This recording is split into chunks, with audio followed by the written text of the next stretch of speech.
শীতের সকালে চলে আসলাম ছাদে। দেখেন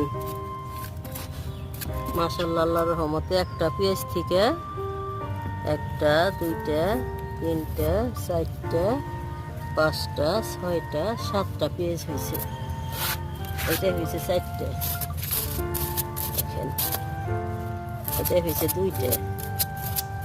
আর মাঝখানে মাঝখানে ই লাগাই দিছি সরিষা শাক। এই দেখেন প্রত্যেকটা পেঁয়াজে 5-6টা করে। আল্লাহ, একটা তো রসুন গাছ তুইলেই ফেললাম।